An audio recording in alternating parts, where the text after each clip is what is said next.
I grew up near Farmington, Maine, a small town called New Vineyard. My parents were divorced when I was 4 years old. My mom, my younger brother Craig, and I moved around a lot until we ended up in Saco. My brother and I became too much for my mom to handle on her own when we were 9 and 10. She called our father to see if he would take us in. At that time, he was remarried and had 2 more children. He told my mom that he would be willing to take one of us. Not wanting to split us up, my aunt volunteered to take both my brother and I to live with her and her husband in Vienna. On my aunt and uncle's farm, there were cattle, both milking and beef, along with the draft oxen we used in the woods. We also had sheep and goats. While learning to tend to the animals, I started to go to church on Sundays. I attended Sunday school and later joined the youth group. My uncle was very physically abusive to Craig and I, and when I was a freshman in high school, my father stepped in and took us to live with him. My spirit was broken, and I couldn't understand how a loving God could allow my brother and I to receive the beatings we did, and why no one seemed to want us unless God didn't care about me. We lived with my father and his third wife, along with my half-brother and half-sister, until I left for the Army 11 days after I graduated high school. I enjoyed being in the military. I finally found something I was really good at. I was proud of myself.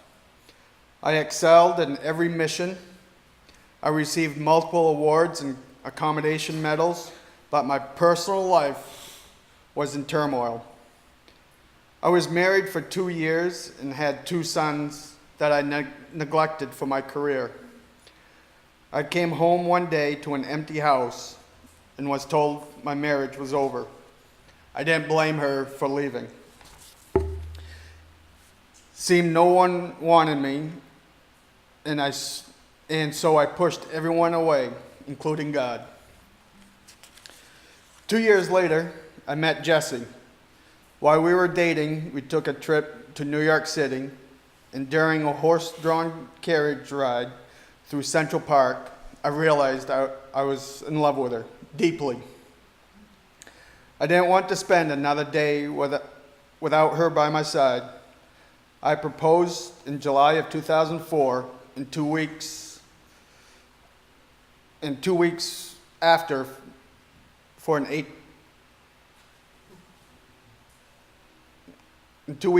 I left for an 18-month stint in Iraq. The majority of the things that I witnessed and did, I'm not ready to talk about, but I will share with you a few less traumatizing incidents. In August, I was deployed to Hawaii, where I spent 5 months training with other reserve soldiers from around the country. This meant there were only 2 of us from Maine, myself and Mark Tortorico from Gray, who upon our return would serve as the best man in my wedding. We left Hawaii, headed for Kuwait in January, with a layover to refuel in Bangor, of all places. Jesse left work and raced up to Bangor to surprise me as we got off the plane. 25 minutes later, we boarded the plane. It was one of the most difficult things I ever done, to look back and see her crying at the gate, not knowing if I would ever see her again.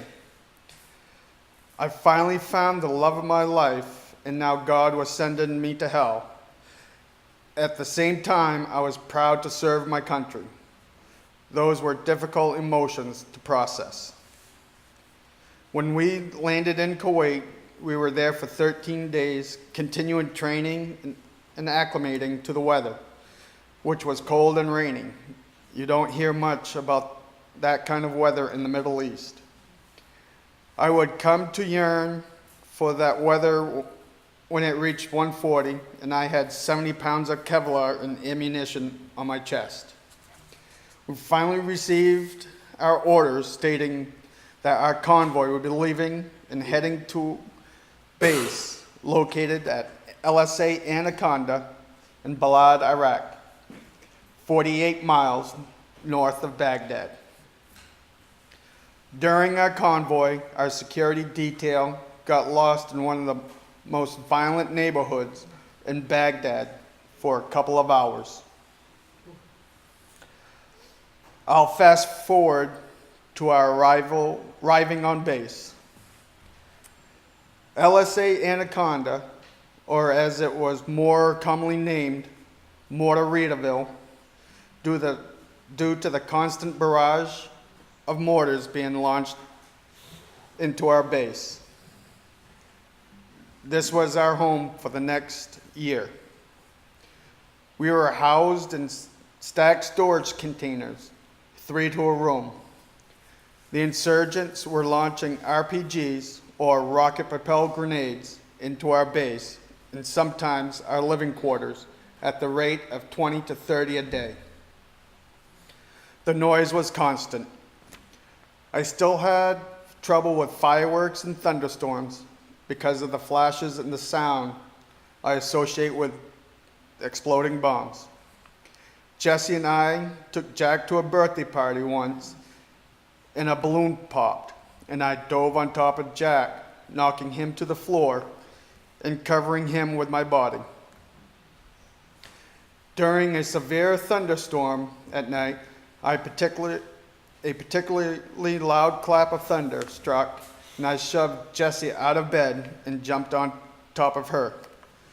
She was not pleased with my romantic gesture.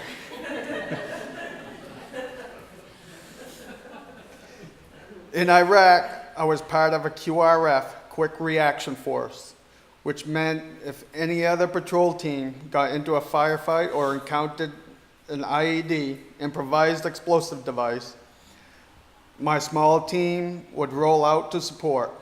This took place at least a few times a day, which takes a toll on your nerves.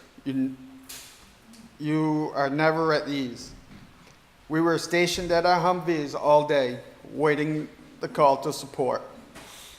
We were in constant state of hypervigilance as we could get a call at any moment that we were needed to engage in combat. My MOS, military occupational specialty, was 11 Bravo, infantry. I was a 50 cal gunner on top of a Humvee. The guy you see in pictures, fully exposed, hanging out of the top of the Humvee with a 50 cal machine gun. That was me. I also served as a sniper, even though I know I was killing insurgents and I had been taught that it was him or me. No one can describe what that can do to you. To watch a suspected insurgent with his family day after day, watch him kiss his wife goodbye, play basketball with his son, and then receive the order to shoot right in front of his family. It still haunts me to this day. One day I was part of a 4 Humvee convoy patrolling a village outside of base. As the gunner of the first Humvee, it was my job to look for signs of IED threats and suspicious activity. This included rock piles, which are used as aiming stakes, dead animal carcasses to hide the IEDs, activities on overpasses. As we went under the overpass, I would redirect my 50 cal towards the other side to take out any insurgents planning to drop a grenade on us, or as we called it, a drop and pop. I still struggle with trash on the road, dead animals, and overpasses today. During the patrol, I missed the signs of a buried IED. and it exploded under the third Humvee.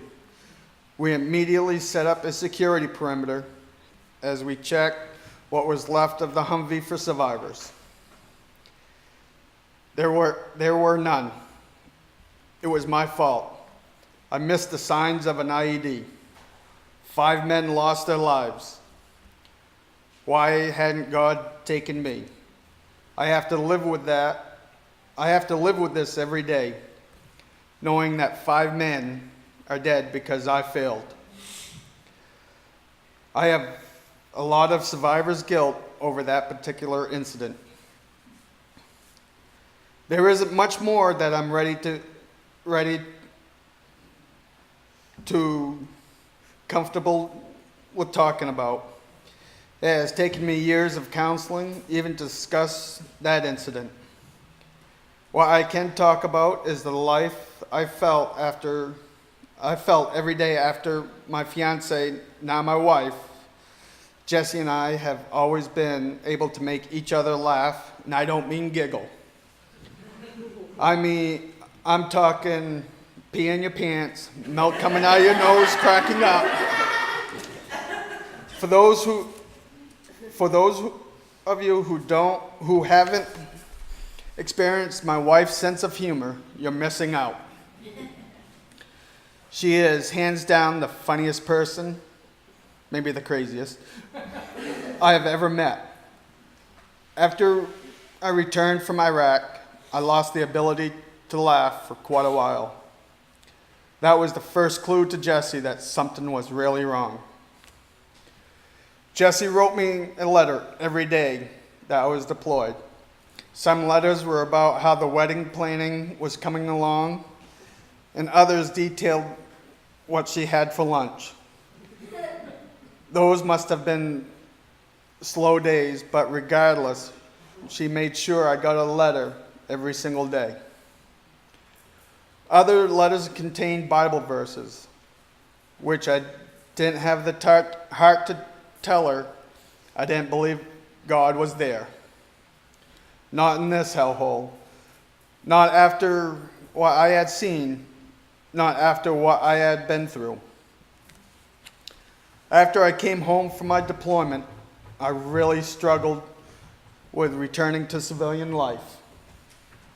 I went from being a confident man to a scared man, from happy to miserable, from being an outdoorsman to not wanting to leave the house.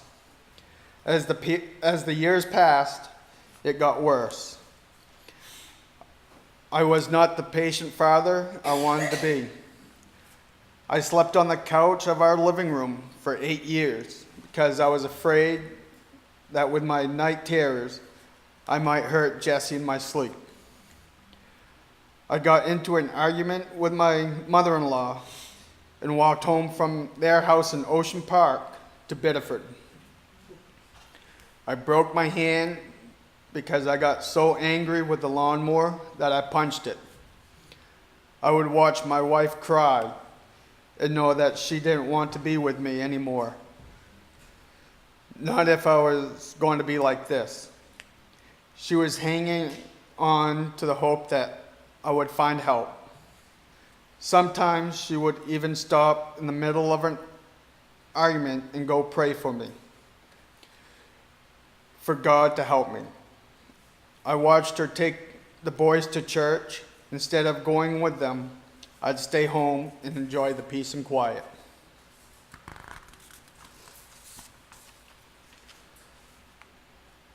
My rock bottom was on my wife's birthday last year, September 26. Mine is the day after.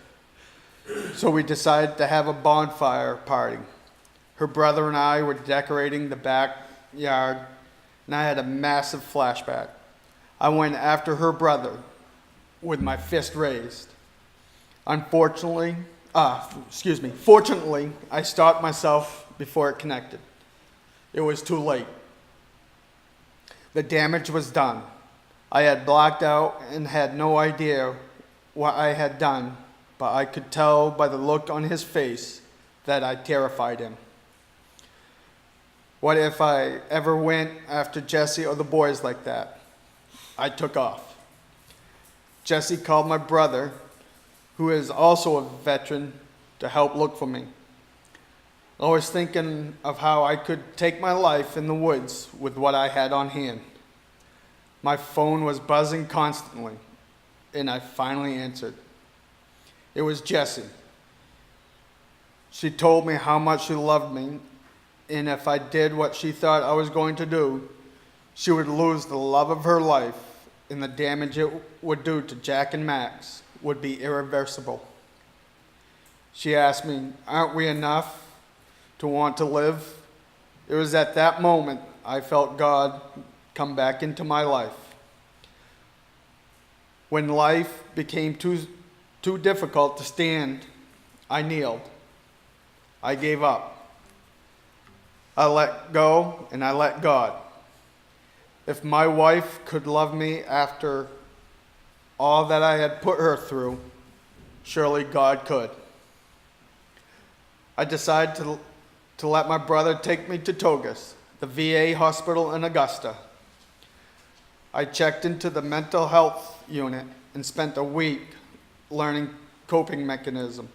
The first thing I said to Jessie when she picked me up was, I want to start going to church with you and the boys.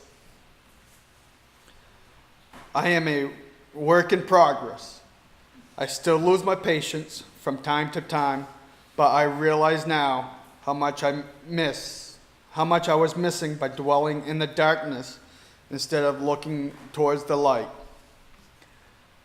I have learned that God doesn't give the hardest battles to his toughest soldiers. He creates the toughest soldiers through life's toughest battles.